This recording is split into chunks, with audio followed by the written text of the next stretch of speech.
Commence déjà très fort. Xabi Alonso a été présenté aujourd'hui et autant vous dire qu'il m'a déjà rassuré pour la saison prochaine. Avant de lire ses déclarations les amis, ici nous avons les différentes photos qu'il a prises avec Florentino Pérez. Tout son staff était présent en plus de ça. Et déjà ce qui est sûr dès le départ c'est que Arda Güler sera intouchable. Pour lui Arda Güler va jouer un rôle clé dans son système. Personnellement j'ai hâte de voir dans quel système il va le mettre. Et dès le départ les journalistes ont demandé quel sera son style de jeu. Il a répondu nous avons les joueurs nécessaires pour être proactifs et attaquer. Il faut savoir choisir son moment avec l'idée de savoir quoi faire et d'avoir toujours le contrôle. Il faut savoir gérer les différentes situations, presser haut et défendre quand c'est nécessaire. Ah, c'est clair que ça sera du Carlo Ancelotti mais en version améliorée. Quand on n'a pas le ballon, on presse haut et quand il faut défendre, on défend. La partie la plus importante de son discours, c'est là. Il dit j'ai analysé comment l'équipe a joué, comment sont les joueurs et je m'en sers pour me faire ma propre idée. En tant qu'entraîneur, nous dépendons des joueurs et je pense qu'ils sont incroyables. Le défi est de construire une équipe, de libérer le potentiel de ces joueurs et de nous unir tous. Si nous sommes tous unis, nous serons très forts. Jude Bellingham est incroyable, c'est un bon moment pour travailler avec lui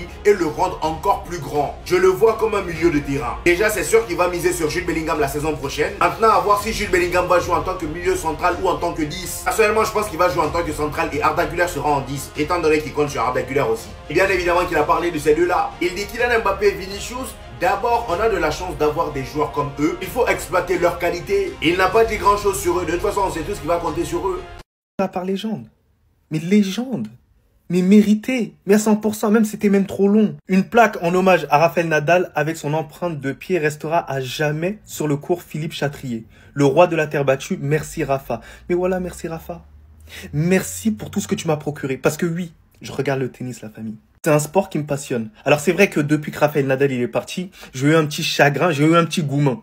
Alors en ce moment j'ai des goumins un tout petit peu partout. Mais là j'ai eu un gros goumin sur lui. Lui c'était l'un des plus puissants. Parce que c'était mon tennisman préféré. Pas parce qu'il encourage le Real Madrid, mais plus par rapport à ses caractéristiques. Le fait qu'il arrive à bien lifter les ballons, le fait qu'il ait cette vélocité, cette puissance physique, c'est ce que j'apprécie sur le joueur. Et ce qui le met au-dessus des autres, pour moi, c'est sa combativité, son mental. Il ne lâche rien. Par moments, il était capable de perdre de 2-7. Il revenait en 3-7. Il était trop fort. Ouais, il était trop fort, les gars. Ce bougla là. J'aimerais que le temps il revienne en arrière, qu'on rassiste, je sais pas, des classiques, Djokovic, Nadal, Federer, Nadal. Federer, Nadal, c'était incroyable. À chaque fois, on était là. Nadal, il battait souvent Federer. Moi, je vous dis, confrontation directe, Nadal, il était plus fort que Federer. Après le GOAT, objectivement, de ce sport-là, on va pas se mentir, Djokovic. Djokovic, j'avoue, j'ai plus rien à dire en vrai. Mais dans mon cœur, voilà, mon GOAT, c'est Nadal. Voilà, au nom de Dieu, c'est Nadal. Ouais, voilà, il est trop fort, ce bouc-là. Comment tu peux le détester? Exemplaire sérieux, discipliné, il parle pas trop. Un jour, voilà, on va prendre une photo, frérot. Hein. Voilà, on va prendre une photo. Alonso peut-il vraiment réussir au Real Madrid? Et aujourd'hui, on peut se demander s'il aura vraiment les outils pour réussir au Real. Alors oui, on est content, on a vu sa conférence, on a vu sa présentation, pleine d'assurance. On est content de voir un nouveau coach au Real. On est content de voir un nouveau cycle parce qu'on était arrivé au bout de quelque chose avec Carlo Ancelotti. Et puis, un ancien joueur qui devient coach, c'est toujours une belle histoire et ça fait plaisir. Maintenant, il va arriver avec une pression monstrueuse. Le Real sort d'une saison blanche, donc autant dire que 2 saisons catastrophiques pour le Real. Non, non les gars, c'est impossible. Donc Xabi, il va avoir une très très grosse pression du résultat. Et aujourd'hui, est-ce qu'il peut rassurer en termes d'expérience? Pas vraiment, c'est un peu léger sur ce domaine-là. Il a que 2 saisons au Bayer Leverkusen en termes d'XP, c'est light. Alors oui, sa première saison incroyable. Invaincu, champion en Bundes, il gagne la Coupe d'Allemagne, mais il y a aussi des points négatifs.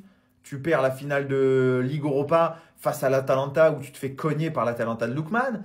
La deuxième saison, tu remportes Peanuts, rien du tout. Le Bayern qui se reconstruit de suite, reprend le lead sur le championnat, tu as été incapable de lutter. La Coupe d'Allemagne, tu la perds contre l'Arminia Bielefeld. Et en Ligue des Champions, eh ben, tu t'es vite fait sortir justement par le Bayern qui a cogné les Leverkusen aller-retour sur un match où bon, ben, Xavi et ses hommes, ils n'avaient pas vraiment bien préparé la double confrontation. Ils sont passés totalement au travers. Donc, il y a quand même plusieurs points un peu négatifs. Et surtout, Xabi Alonso, c'est un joueur qui aujourd'hui, c'est un coach aujourd'hui qui s'est appuyé sur une tactique forte. C'est un coach qui veut bien jouer, mais qui n'aura pas au Real les profils qui lui ont permis de bien jouer à Leverkusen. Je m'explique. À Leverkusen, ce qui a fait notamment que ça a fonctionné, c'est d'abord les pistons. Alors, Trent Arnold est arrivé, c'est pas vraiment le même profil qu'un Frimpong notamment, mais ça peut être un piston incroyable. Par contre, à gauche, pour l'instant, tu n'as personne. Et puis surtout, un profil clé, c'est ce rôle de numéro 9.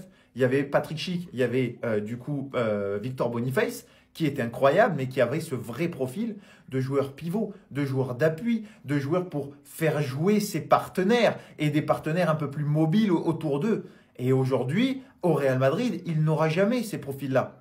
Parce qu'aujourd'hui, avec Mbappé et avec la prolongation de Vinicius, les deux attaquants sont trouvés de base. Mbappé, Vini. Il n'y en a aucun qui pourra jouer les pivots et il n'y en a aucun qui, à la sauce Patrick Schick, à la sauce Victor Boniface, là où les pistons Grimaldo, Frimpong ont été incroyables du côté du Bayern, c'est que leur qualité de centre combinée à la qualité du jeu aérien des attaquants du Bayer Leverkusen, c'était un mariage parfait. Aujourd'hui, au Real, tu peux jouer avec des pistons, tu peux faire 3000 centres par match.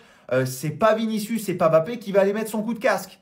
Très clairement. Donc, il va falloir jouer autrement, avec d'autres profils. Du coup, est-ce que ça jouera vraiment à 3? Puis on peut se poser aussi la question, culturellement parlant, le Real jouer à 3, ça peut être aussi étonnant comme choix. Donc, est-ce qu'il pourra mettre tout ça en place? Est-ce qu'il aura les profils qui lui conviennent? Plus tous les postes qu'il va falloir doubler ou tripler. Si tu joues à 3 en défense, il va falloir aller chercher un ou deux centraux supplémentaires. Parce qu'aujourd'hui, tu n'as que Hüseyin, Rudiger du coup, et Asensio. Militao à la bas, tu ne peux pas compter dessus. On l'a dit, les pistons. Et puis, effectivement, cette attaque. Donc aujourd'hui, il y a quand même beaucoup de points d'interrogation qui font que voilà, c'est très très loin d'être une réussite pour l'instant à Alonso. Il va falloir lui laisser du temps. Mais au Real, on sait qu'il n'en aura pas tant que ça. Dis-moi toi ce que tu en penses. Xabi Alonso va vraiment avoir une discussion avec Rodrigo. Conversación con ellos porque la merecen, porque la necesitamos. Et dans sa première conférence de presse parlant de l'équipe, après celle de sa signature, Xabi Alonso cette fois-ci parle de tous ses joueurs. Vous allez voir le tacticien de fou qu'il est. Pour parler tactique déjà, pour commencer, j'ai analysé comment l'équipe a joué, comment sont les joueurs et je m'en sers pour me faire ma propre idée. En tant qu'entraîneur, nous dépendons des joueurs et je pense qu'ils sont incroyables. Le défi est de construire une équipe, de libérer le potentiel de ces joueurs et de nous unir tous. Si nous nous unissons tous, nous aurons une force très puissante. Je vous assure, ça me fait bizarre de parler tactique pour une fois avec un entraîneur du Real Madrid. Nous avons les joueurs nécessaires pour être proactifs et attaquer. Il faut savoir choisir ces moments avec l'idée de savoir quoi faire et d'avoir toujours le contrôle. Il faut savoir gérer les situations différentes, presser haut et défendre quand c'est nécessaire. Je pense qu'il est important de savoir quand presser haut. Je pense que nous devons savoir quoi faire avec et sans le ballon. Il faudra presser haut dans certains matchs et d'autres non. Je veux être proactif. Je pense que nous avons les joueurs pour le faire. Pour en finir avec le côté tactique et passer aux joueurs et ce qu'ils vont devenir, comment rétablir l'équilibre défensif qui est clairement bousillé actuellement au Real Madrid. Notre idée est d'ajouter un dynamique collectif. Là, toutes les stars qui se plaignent là, les Vinicius, vous allez tous faire des efforts. À notre incroyable qualité individuelle, j'ai regardé les matchs et je les ai analysés. Combien d'attaquants joueront? Le football est dynamique, 3 attaquants peuvent être 2, 2 peuvent être 3, 3 peuvent être 5. L'important c'est qu'on ait des bons joueurs, après c'est moi qui gère. Notre style de jeu sera ambition et son objectif est de se connecter aux fans et de leur faire ressentir des émotions. Tout ce qu'on a toujours attendu. Parce que beaucoup mettaient un avis sur nous comme quoi on détestait le football le temps qu'on gagnait. Non! Pour terminer, comment allons-nous jouer? Le football exige de la flexibilité, bien sûr j'ai une idée, mais je veux que l'équipe fasse preuve d'énergie et de caractère. Pour ce qu'il en est de Mbappé et de Vinicius, il est d'abord tout content de les avoir avec lui, clairement. Il a déjà son idée de comment les faire jouer. Et au final, après un long feuilleton, Rodrigo, c'est un joueur du Real Madrid, c'est un joueur spectaculaire et nous aurons besoin de lui. Il va avoir une discussion avec lui prochainement. Pour ce qu'il en est du rôle de Bellingham, c'est un joueur de notre génération, il peut jouer n'importe où, il sera fondamental pour nous, mais il le voit principalement au milieu de terrain, comme beaucoup, clairement. Sa déclaration, quand on lui a demandé s'il avait réclamé un milieu de terrain, nous laisse à peu près croire qu'il en a effectivement demandé un. Comment je peux savoir si je suis prêt pour le Real Madrid? Parce que je le sens, c'est tout. Tout va commencer ici, la Coupe du Monde des clubs, c'est une opportunité pour moi, je veux bien connaître mes joueurs, ils ne pouvons nous battre pour un nouveau titre, cela peut être un excellent début. Autant vous dire qu'à la base, nous, on n'est pas habitués à tout ça. Et pourtant, je commence enfin à prendre plaisir à parler réellement tactique avec cette équipe. Hâte de voir ce que ça va donner. Vous êtes juste pas prêts pour ce que ces deux-là nous préparent la saison prochaine. Reste là, je te dis tout.